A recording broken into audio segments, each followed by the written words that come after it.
ഓം ശാന്തി. 25/9/2024. ഇന്നത്തെ മുരളിയുടെ main points. മധുരമായ കുട്ടികളെ, പരിധിയില്ലാത്ത സ്കോളർഷിപ്പ് എടുക്കണമെങ്കിൽ പരിശീലിക്കൂ. ഒരു ബാബയെ കൂടാതെ മറ്റാരുടെയും ഓർമ്മ വരരുത്. പരിധിയില്ലാത്ത സ്കോളർഷിപ്പ് എന്നാൽ ഏറ്റവും ഉയർന്ന പദവിയാണ്. ആ ഏറ്റവും ഉയർന്ന പദവി ലഭിക്കണമെങ്കിൽ ഒരു ബാബ രണ്ടാമതാരുമില്ല. ഈ വ്രതം വളരെ ഉറച്ചതായിരിക്കണം. മറ്റാരുടെയും ഓർമ്മ നമ്മൾക്ക് ഉണ്ടായിരിക്കരുത്. ഈ ഒരു സ്ഥിതിയിലെത്തുന്നതിന് നാം സർവസംബന്ധങ്ങൾ കൊണ്ടും ബാബയെ ഓർമ്മിക്കണം. എല്ലാ കാര്യത്തിലും ബാബയെ ഉൾപ്പെടുത്തണം. ബാബയോട് ചോദിച്ചിട്ട് എല്ലാം ചെയ്യണം. ഇപ്രകാരം ആരാണോ സ്വയം ബലിയാകുന്നത് അവർക്കാണ് സ്കോളർഷിപ്പ് ലഭിക്കുന്നത്. ചോദ്യം: ബാബയുടേതായതിനു ശേഷവും സന്തോഷമില്ല എങ്കിൽ അതിൻ്റെ കാരണം എന്താണ്? ഉത്തരം: 1. ബുദ്ധിയിൽ പൂർണ്ണ ജ്ഞാനം ഇരിക്കുന്നില്ല. 2. ബാബയെ യഥാർത്ഥ രീതിയിൽ ഓർമ്മിക്കുന്നില്ല. ഓർമ്മിക്കാത്തത് കാരണം മായ ചതിക്കുന്നു. ഇതിനാൽ സന്തോഷമുണ്ടാകുന്നില്ല. നിങ്ങൾ കുട്ടികളുടെ ബുദ്ധിയിൽ ലഹരിയുണ്ടായിരിക്കണം. ബാബ നമ്മെ വിശ്വത്തിൻ്റെ അധികാരി ആക്കുകയാണ്. അപ്പോൾ ഉല്ലാസത്തിലും സന്തോഷത്തിലും ഇരിക്കാം. ബാബയുടെ സമ്പത്താണ് പവിത്രത, സുഖം, ശാന്തി. ഇതിൽ ഫുൾ ആകുന്നതിലൂടെ സന്തോഷമുണ്ടായിരിക്കും. ബാബ സുഖത്തിൻ്റെ സാഗരനാണ്. നമ്മൾ ആത്മാക്കളുടെ അച്ഛനാണ്. മുഴുവൻ കൽപ്പത്തിൻ്റെയും അവസാന സമയത്ത് വന്ന് നമ്മളെ കാണുകയാണ്, നമ്മളെ സ്വന്തമാക്കുകയാണ്. എന്നിട്ടും ആർക്കെങ്കിലും അത്രയും സന്തോഷമുണ്ടാകുന്നില്ല എങ്കിൽ അതിൻ്റെ ആദ്യത്തെ കാരണമാണ് ബുദ്ധിയിൽ പൂർണ്ണമായും ജ്ഞാനം ഇരിക്കുന്നില്ല എന്നത്. ഈ ജ്ഞാനം മനസ്സിലാക്കുന്നതിന് നാം ജ്ഞാനം കേട്ടാൽ മാത്രം പോരാ, കേൾക്കുന്നതെന്താണോ അതിനെക്കുറിച്ച് മനനം ചെയ്യുകയും വേണം. അതായത് അതിനെക്കുറിച്ച് ചിന്തിക്കുകയും വേണം. ഓരോ കാര്യവും എടുത്ത് ഇത് എപ്രകാരമാണ് ശരിയാകുന്നത്, ഇത് എപ്രകാരമാണ് ജീവിതത്തിൽ കൊണ്ടുവരേണ്ടത് എന്നത് ചിന്തിച്ച് വരുമ്പോൾ അതിൽ നിന്നും നമ്മൾക്ക് വിവേകം ലഭ്യമാകുന്നു.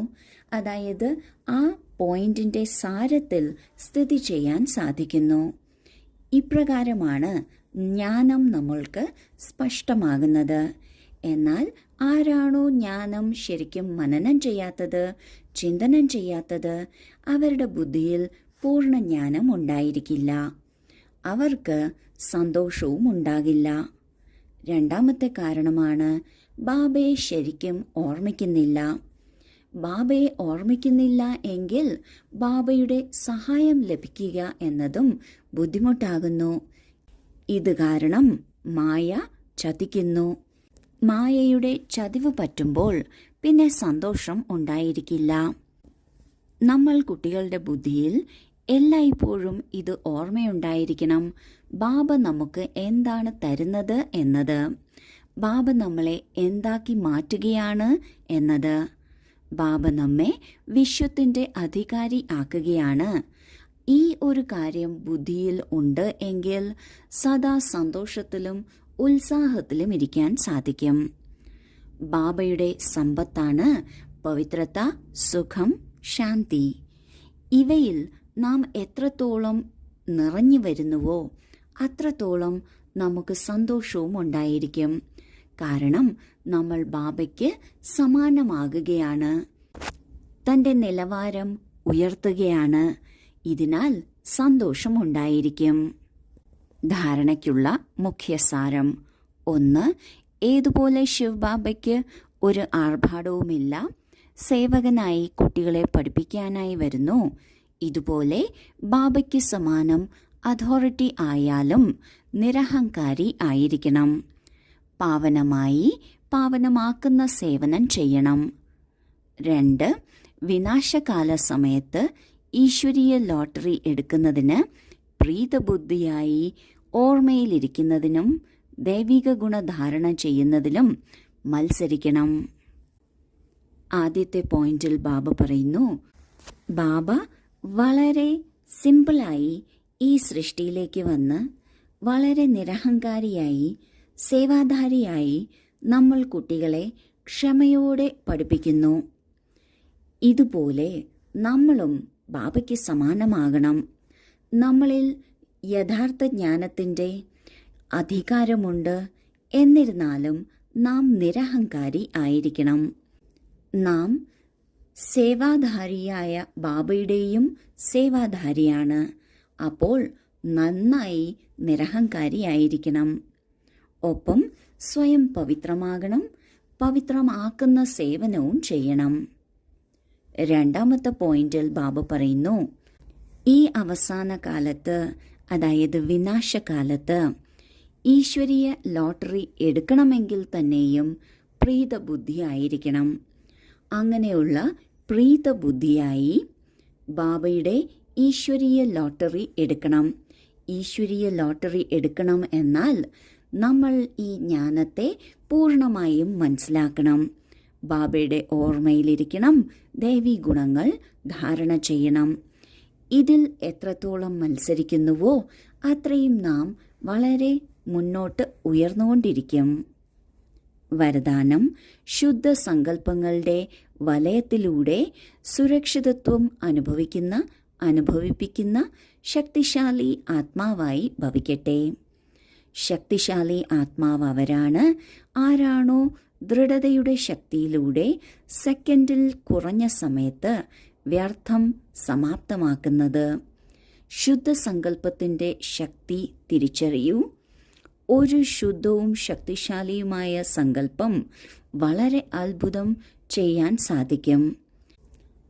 ഒരു കാര്യം മാത്രം ദൃഢസങ്കല്പം എടുക്കൂ. ദൃഢത സഫലത കൊണ്ടുവരും. എല്ലാവർക്കുമായി ശുദ്ധസങ്കല്പങ്ങളുടെ ഒരു രക്ഷ അല്ലെങ്കിൽ വലയം ഇത്ര നന്നായി ഉണ്ടാക്കൂ. അതായത് അല്പം ദുർബലരായാലും അവർക്ക് വേണ്ടിയും ഈ ഒരു വലയം ഛത്രഛായ അല്ലെങ്കിൽ കുടക്കീഴായി തീരണം. സേഫ്റ്റിയുടെ മാർഗമായി അല്ലെങ്കിൽ കോട്ടയായി തീരണം. ശുദ്ധസങ്കല്പങ്ങൾ വളരെ വളരെ ശക്തിശാലിയാണ്. വളരെ അത്ഭുതം ചെയ്ത് കാട്ടാനും സാധിക്കും. ദൃഢതയുണ്ട് എങ്കിൽ ഈ ദൃഢതയിലൂടെ സഫലത കൊണ്ടുവരാൻ സാധിക്കും. ശുദ്ധസങ്കല്പത്തിൻ്റെ ആധാരത്തിൽ സെക്കൻഡിൽ കുറഞ്ഞ സമയത്ത് വ്യർത്ഥത്തെ പൂർണ്ണമായും സമാപ്തമാക്കാൻ സാധിക്കും. ശുദ്ധസങ്കല്പത്തിൻ്റെ ഒരു കോട്ട അല്ലെങ്കിൽ വലയം തന്നെ ഉണ്ടാക്കുകയാണെങ്കിൽ അല്പം ദുർബലാത്മാവായാലും ആ വലയത്തിനുള്ളിലാണെങ്കിൽ അവർക്ക് ഛത്രഛായ അല്ലെങ്കിൽ കുടക്കീഴിൻ്റെ സുരക്ഷിതത്വത്തിൻ്റെ അനുഭവം ഉണ്ടാകും. സ്ലോഗൻ: ഏറ്റവും ശ്രേഷ്ഠ ഭാഗ്യം അവർക്കാണ് ആർക്കാണോ ഡയറക്റ്റ് ഭഗവാനിൽ നിന്ന് പാലനയും പഠിത്തവും ശ്രേഷ്ഠ ജീവിതത്തിൻ്റെ ശ്രീമതവും ലഭിക്കുന്നത്.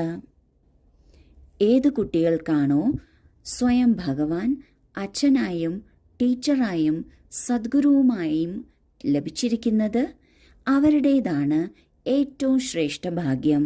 കാരണം അവർക്ക് സ്വയം ഭഗവാനിൽ നിന്ന് അച്ഛനായി പാലനയും ടീച്ചറായി പഠിത്തവും ഗുരുവായി ശ്രേഷ്ഠ ജീവിതത്തിനുള്ള ശ്രേഷ്ഠ ഡയറക്ഷൻസ് അല്ലെങ്കിൽ ശ്രീമതവും ലഭിക്കുന്നു. ഓം ശാന്തി.